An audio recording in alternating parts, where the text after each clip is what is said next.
Well, welcome to another edition of the Spread Effect Show. I'm joined today by Nathalie Nahai, all the way from London, England. I'm wearing my Arsenal shirt, which we may not have video come through here. But yeah, first question, who do you support over there? Are you a football fan at all? I'm not, but growing up, my brother was a bit of a glory hunter, and he used to really like Man U. So All right, we'll well, see. I'm glad we got that out of the way then. I guess we can move on. But I was just over there actually in March and got to go to a Man U game, and it was quite the atmosphere, so I understand the passion. But anyway, on to more important things. Natalie is the web psychologist, the self-proclaimed and famous. She's also the author of Webs of Influence, the Psychology of Online Persuasion, and on Twitter at the Web Psych. She's, author, speaker, consultant, strategist with a strong background both in psychology and in web design, which is kind of a double, triple threat type thing to have. I know our audience is a lot of just internet entrepreneurs, SEOs, but people that do also a lot of PPC advertising, both in-house and at agencies. And, while it may seem like a bit of, a parallel or outside discipline or industry or I guess discipline that you know about and loud for these people, I think it's actually very relevant, and it reminds me a lot of some things that people like conversion optimization speakers and gurus out there have been in our space and taught about, and I think there's a lot to be learned from you, so thanks for coming on. My pleasure. Thanks for inviting me. All right, cool. Well, when I was looking at your stuff, what was really sticking out to me is, seeing things, posts about, how colors can influence conversion rates, or how the audience can engage with your content. We need to, do research more about our target market and customers to, build websites that, they will actually identify with, not be scared of, trust, and buy from. And I think that it doesn't really matter if you're doing lead generation for insurance or if you're selling soccer cleats online. It can all be relevant, correct? Yes, I think any situation in which your business relies on, well, other humans, you've got to have an element of psychology that comes into play, because it's fundamental to the way that we do everything. Relationship is at the core of all our interactions, and whatever tech we're using, whatever business we're doing or deals we're brokering, it's about getting a real human connection with someone else. And figuring out the psychography of your audience can really help you to engage with people on a deeper emotional level. And it can help you as a brand develop, simply because you'll get information about those people that you otherwise wouldn't get. Right. And do you feel like it's something that a lot of people are ignoring? I mean, I can't say that this comes up too often in conversation, honestly, when I'm out at conferences or retreats or talking to my friends. I mean, it depends on what industry you're in. I'm quite biased because my tribe is sort of like digitech and design. I think in those spheres, we're starting to get people talking more about psychology, about behavioral sciences, and that's an industry that has quite a strong culture of testing anyway. So basic idea of science is you have an idea, you test it works, and then you get results, and then you try again. That's basically all it is, which essentially is analytics. I mean, you have a hypothesis, you see what the data shows, and then you iterate accordingly. So I think, broadly speaking, most industries don't seem to be at the point where they're talking about psychology and about behavioral sciences and how to understand, shape, and use behavior. But we are getting to that point where people are starting to have the conversation. Do you think it's almost like a luxury in some cases for a brand or a company to be able to spend time thinking about that, or is it more something that's fundamental that even if you're a small business owner that has $1 million business with 20 employees and I guess a small business, should they spend time thinking about this, or are there other things that they need to worry about first? Of course, I'm biased, but I think fundamentally, if you want to succeed, a lot of it stems from your foundations. If you have strong foundations, i.e., you've researched your target demographic, you have an understanding of who they are, and you know what will incentivize them, then you can collaborate with them to create some amazing stuff. I mean, I'm an example. I've set up my own business. I've now got a lab. I've got a course coming out in September. The book basically launched a career. And all of that was just because I thought, well, do people find interest in online behavior? The answer was yes. Right. Well, how can I understand what they want to create the stuff that they want that means that it will work? And with you, it's the same thing. You figure out what your audience is like, and you bring on speakers that you think will speak to them. But that requires research on your part. The point is, if you take the time and you have that conversation, whether it's using a free survey tool or an email newsletter or competitions where people give you information in exchange for something, if you're asking the question, what do you want? How can I help you? no matter whether you're a single consultant, a small business, or a Fortune 500, you'll get better results. Right. That makes sense. I think it's, it's bridging the gap between, okay, yes, this is something that's important for me to do. I'm going to invest the time in doing it. And you started to kind of mention some of the ways of going about doing that, doing newsletters, online surveys.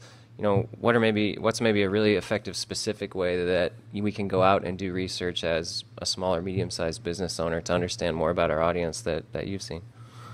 I think the easiest thing to do is ask your customers maybe 5 to 10 questions max. Use SurveyMonkey. Am I allowed to drop names? Yeah, definitely. Okay. Okay, so for instance, I use SurveyMonkey. I think, okay, what is it? What's my goal with this audience? What do I want to achieve? What are their goals? What do they want to achieve? And often you'll find that they're different. So one of the core questions you have to ask your audience is, how can we help you? Are we already helping you in the ways that you would like? What's your primary pain point? What are things that we could do better? What's shit about our service? What's amazing about our service? Mm-hmm. And then, if we could, the key one sort of to free the imagination of your customers is to say something like, okay, well, if you had a magic wand or a wish and you could change anything about our company or service, what would that be? And you give people the rein to just free their imaginations, tell you what they want, and some of those things will be actionable. Some of those things you'll be able to say, wow, I didn't think about that. Let's try that. Let's shape our business based on what people have said that they want. And you'll tend to see that people will respond in clusters so that you can then extract common answers and trends. Those are the things that you can focus on. And it's free and cheap and easy to do. You don't need to be a rocket scientist or a behavioral scientist to get that done. Right, yeah, and I really like the notion of having kind of an open, free-ended question for them as well, because I find a lot of companies maybe fail because they don't ask the right questions that, are these answers truly going to be valuable to us? I've been in situations in the past where I think we've asked poor questions and then gotten not useful data, so that's a good one. And I mean, even with stuff like that, if you want to test your questions, get people to submit questions and then split test your survey and see what generates the best qualitative responses. Sure. And when do you suggest that people send that survey out? So you mentioned your customers. That's usually like maybe post-conversion where you've got all their information and you can follow up. Do you also suggest maybe just trying to capture an email address in any way, shape, or form? Because, it's also very important to know, the thoughts and feelings of people who are not yet buying, right? I think only surveying paying customers might only yield so much actionable information. No, you're absolutely right. I agree. I think if you're going to ask someone to part with information which is valuable, then you need to give them something reciprocally that they can value in exchange. Mm-hmm. So, for instance, if I want someone's email because I want them on my newsletter so I can send them stuff about what I do as a business, then it's only fair that I give them something free but valuable in return. So it could be access to your podcasts or your webinars, or it could be access to a white paper, something that they'll want. And then you're basically putting yourself in a situation where it's a balanced relationship with that potential customer, and they're more likely to trust you. Okay. So what about just specifically for pay-per-click landing pages? How can this come into play? A lot of people play around with moving buttons and changing colors, and really just you get that one big selling proposition and trying to get people to click through or to fill out a form. What are some of the tried and true things that you've found through your research when working with companies that seem to be worth testing, I guess? And I know it depends on the the audience and the industry and everything, and even if so, maybe we can pick a few and talk about those. Okay, so I'd say that hands down, probably one of the most important things is the headline that you use, by which I mean the language. Is it emotive? Does it convey what it is that you wish to convey? Is your message on that page clearly visible? Because the thing is, when someone lands on your page, they have about 3 seconds to find what they're looking for, and then they leave. Attention is an absolutely finite resource. So the most important thing is, well, what do we want this page to do, and how are we communicating that in a way that is the most obvious possible? And I don't mean obvious has to be like right slap bang in your face, although often that does help. But there's ways that you can test this. So again, I would suggest split testing your headline based on the goal that you want. Condense it down to one single call to action or one single goal and see if it's persuasive enough to get people to click through.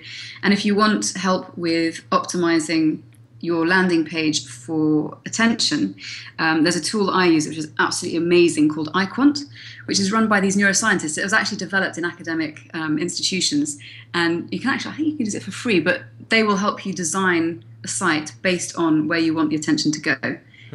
which is just amazing. There's loads of things you can do, but start with a headline and your message and the goal. Yeah. Sorry, that's a lot. No, that makes a lot of sense. I think a lot of people have a hard time boiling it down to one, simple headline. They want to, throw 3 or 4 different selling propositions or bold points out on one on a landing page, and they have a hard time breaking it down to one, which it makes a lot of sense too. Just from a keyword standpoint, if you're bringing someone in from X keyword, you probably should only be targeting that keyword in your selling proposition or your headline or whatever. And I think that usually brings better quality scores and better conversions just in general. Yeah, especially if you're talking PPC, where it's a specific thing that you're looking to target. Yeah. And with that icon company that you mentioned, do they have like templates that you can come on and buy, or is it more like a hands-on service where they'll learn more about you and like custom design something? Oh, I see. Okay, so basically what it does, it allows you to submit your URL for the site that you want to test, whether that's you or your competitors, and it will then run its software that emulates within, I think it's 95% accuracy of 500 real-life eye-tracking trials. They basically created an algorithm on the basis of the results they got. And it will basically show you a heat map, an attention and a perception map of where people are currently likely to be looking on your landing page. So then if you're creating designs and you're trying to move people's attention to a specific place, you can upload your screen grabs as you design to make sure that people are looking more and more in the right place. And they've got tips on how to do that better. So things like contrast, hierarchy, the use of face in images, the language that you use, the colors that you use, all of these sorts of things. That's interesting. I never heard of them. I'll have to check them out. Yeah, they're absolutely brilliant. Very cool. Good plug for them there. Well, let's talk a little bit about gender differences. I saw that you talked about that a lot in a lot of your content, and I've been trying to think back to some of the businesses I've owned or helped with, and it was never really much of a consideration in the language that we use or the advertising.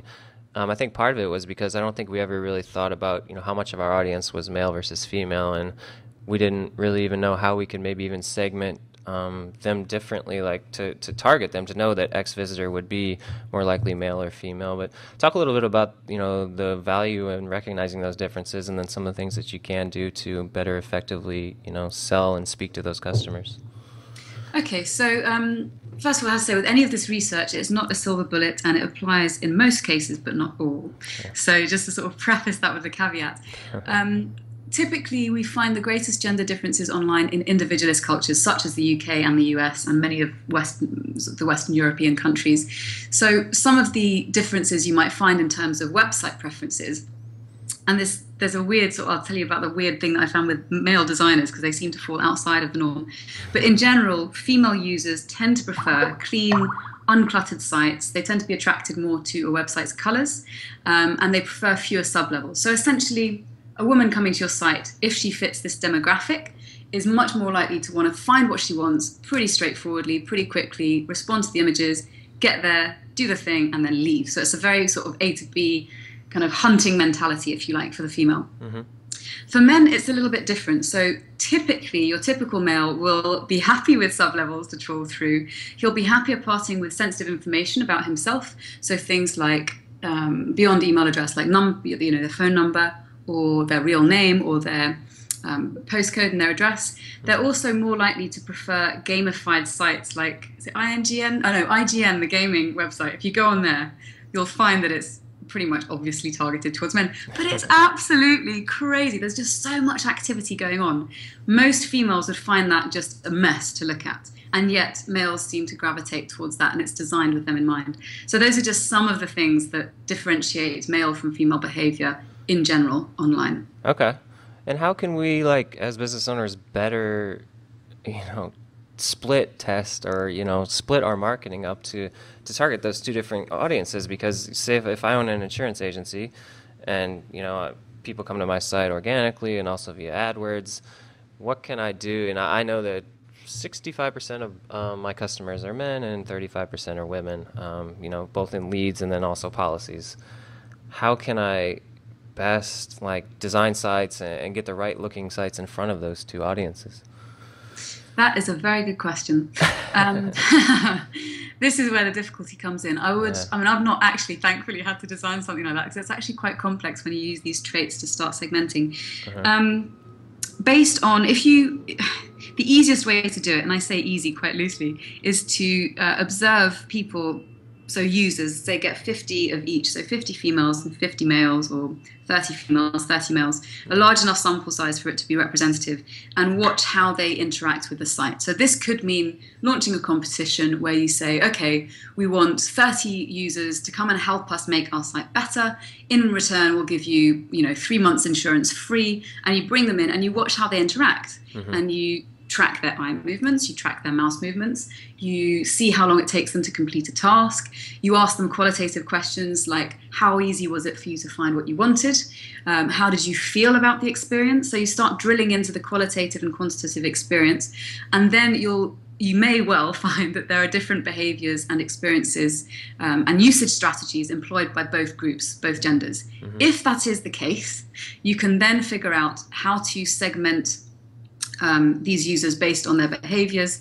That would require some sort of software, which I don't have access to yet, and then give them the site that's going to help benefit them the most. That's how I would go about doing it, strategically speaking. No, that makes sense. I think that's very helpful, and for the research suggestions and how to get them in and start to get the data together and understand how they interact with the site and how you can, possibly, commit to building separate marketing channels for each one. I think I guess we're both kind of pining for technology that will allow us to know exactly every user's gender as they come to the site. That'd be kind of nice. But so would you suggest going as far as, once you do, once someone's purchased from you or submitted some information, you usually do know their gender. Would you say you should go as far as setting them into different follow-up streams, email marketing streams, and that maybe go to different landing pages and finding that as an effective strategy?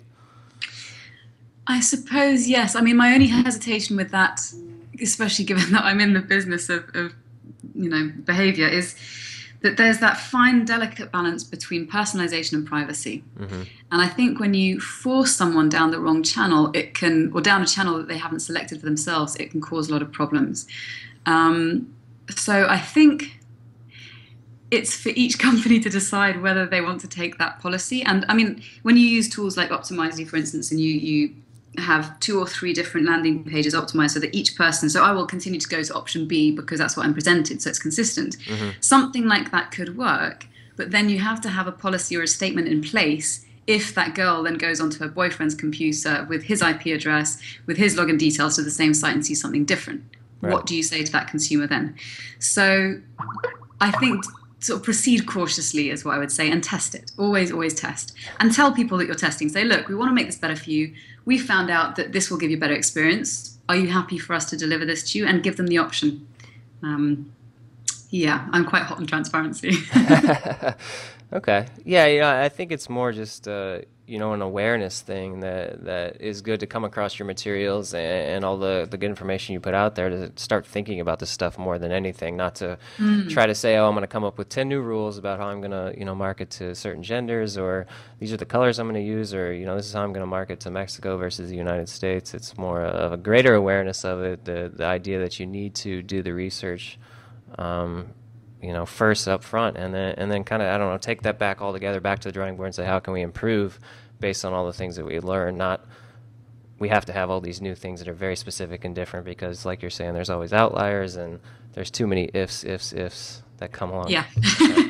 Yeah, exactly. There are certain key things that are universal, such as, the fact that attention is finite, that if you use contrasting areas, people will be drawn to that. So I think the low-hanging fruit, if your audience wants to have some key takeaways, figure out how best to optimize your landing pages for attention, for the message, for the goal, based on the demographic you're trying to reach. And then anything that goes more sort of that steps into the territory of personality or gender or age, that requires considerably more research and then is more complex to sort of use, but it can be worthwhile. But I would say the first initial steps everyone should be taking, because it's not that tricky. Right. Yeah. Very good. Well, another big topic, and I guess a segment of our audience is focused on content marketing, I guess, the new buzzword for it, and just link building and things related to SEO, going out there and proactively doing things to help improve your organic search rankings. Now, with content marketing, I think a lot of former SEOs are tasked with actually producing useful and interesting content. And I think that, the psychology of online persuasion and being the web psychologist and all that can be useful in that chore as well, because it's like, all right, how do we come up with content that's going to spread, that not only our audience is going to be into, but the sphere of influencers that we want to target are going to be into. How can we get them to share it? How can we get them to link back to us? I don't know. Have you applied some of your knowledge and research to that situation specifically to date, or do you have any ideas on how this can be applied to? I sit down and say, I need to create a great guide that I want to publish and get people to share and to build links really and build popularity on the social networks. How can I use what you know for that task? Okay, so easiest thing, I can point you to a presentation that I did that you can just grab, which is 15 psych tips on how to get people, or how to create content people will want to share. Okay. And that looks at emotional triggers that you can push or build into your content to get people to want to share. Ultimately, people will only share stuff if it benefits them, right. Or if it arouses a particular emotion in them where they want to then convey that to their friends. There are certain things I think that are really useful to know about, which is, just sort of off the top of my head, there's a couple. So for instance, when people looked at blogging trends, there was a bit of a furore about how the fact that all these bloggers who are writing short posts were getting lots of attention. And so everyone thought, everyone must do short, we must all get on and do short posts and we'll all swing towards that trend.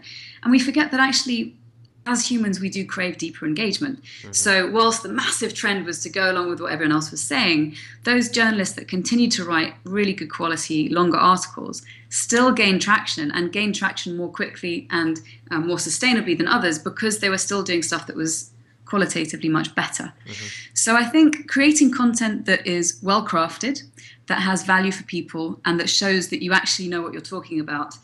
So facilitating people to learn and to grow and to do stuff that will facilitate their learning is one great way to get people to share.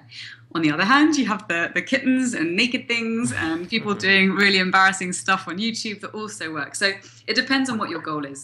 I can send you the link to the SlideShare presentation if you like, because that will answer quite a few of the questions. But yeah, that's around emotional triggers. Yeah. Okay. Cool. Okay. And what about like language specifically? Like, maybe what are some tips where people flub up? And I guess it would depend on the audience again. But are there any like quick and easy language no-nos that people use in headlines, or maybe a specific like audience type example where the language itself fails? Yeah, I think we all have this desire. It's called social validation. This desire to like who we are and to be liked by other people. Mm. So part of that, if we're an expert in our field, is to come out with terms and speeches and headlines that we think will represent us as an expert, which usually means falling back on jargon and using terms that other people in other industries or who are less well-versed in your industry might not know. I think that is big no-no number one, is making stuff impenetrable to the unexperienced user. Mm-hmm. So the flip side of that, top tip of stuff to do, make your messaging concrete and tangible. If that means creating a story around your service that makes it more emotionally engaging, then that's really important to do. And you can tell stories in the way that you write. So an example of this, although it's in video form, would be the All-State Mayhem episodes that you guys have in the States. Have you seen that? No, I haven't actually. So that you'll be better protected from mayhem, like me. Basically, there's this character called... Sorry, that was a really ghastly American accent. I love the American accent. I completely thwarted it. Sorry.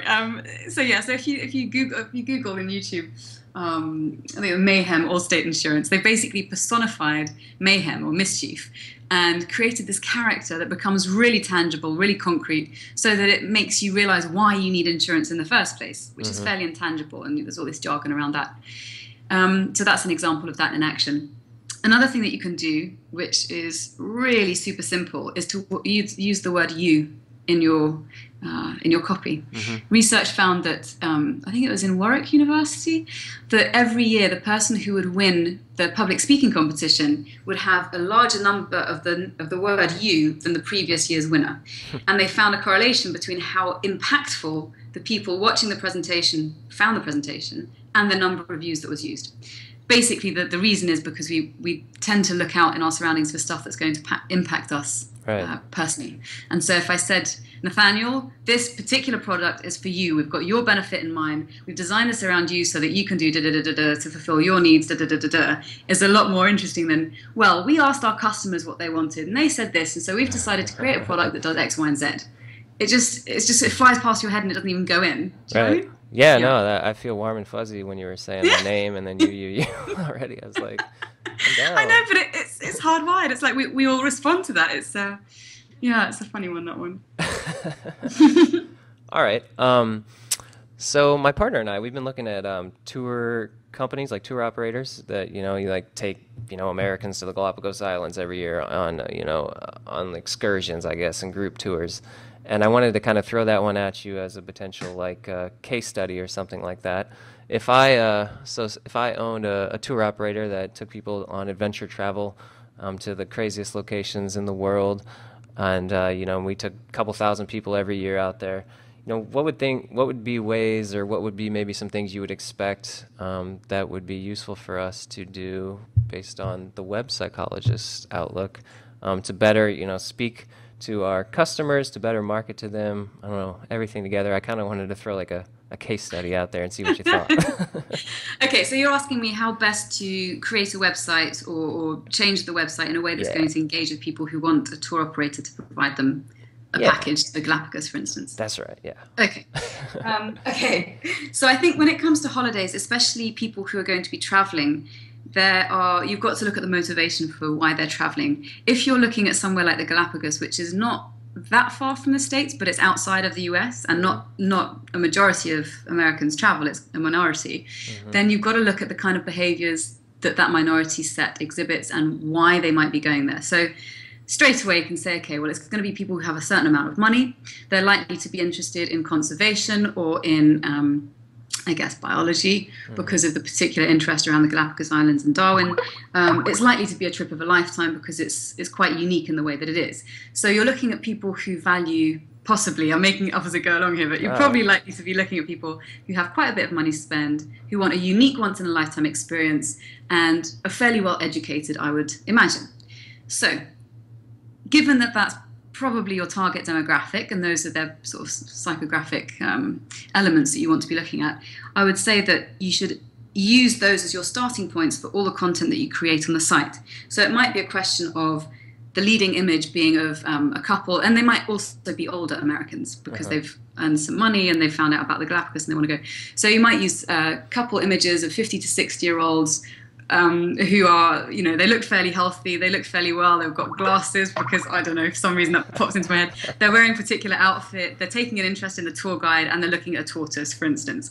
So kind of reflecting the direct needs of your audience. And then use the language that accompanies that. So once-in-a-lifetime experience, the rich heritage of da-da-da-da, plus unique emotional experiences, connect with the animals.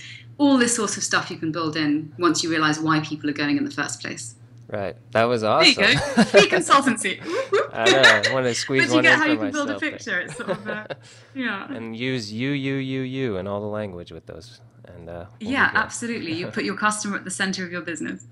That was really good, actually, off the cuff, because you nailed a lot of the things we've learned about the core audience of I know, that is interesting. Yeah. Wow, very impressive. Thank you. Oh, good. Well, very good. I think that was, right about up to time here, and that was really productive. I think the people that, watch our show are going to really like, stepping kind of outside of the world that they're usually in. We're in here talking about link building and conversion optimization and things like that, and maybe giving a fresher perspective that you've given us here. And I certainly encourage them to go to your website and watch some of the videos and keep up with the blog, because I was doing it yesterday for a few hours and really enjoyed what I was learning. So thank you so much for coming on. Thank you so much. It's been an absolute joy. All right, guys. Well, that was Nathalie Nahai. Check out her book, Webs of Influence, The Psychology of Online Persuasion, on Amazon. You can get it on your Kindle, and definitely go to her website and follow her. We'll link up some of the presentations she mentioned and some of the other tools. And have a good weekend, Nathalie, and we'll talk to you soon. Thanks, bye. All right, bye.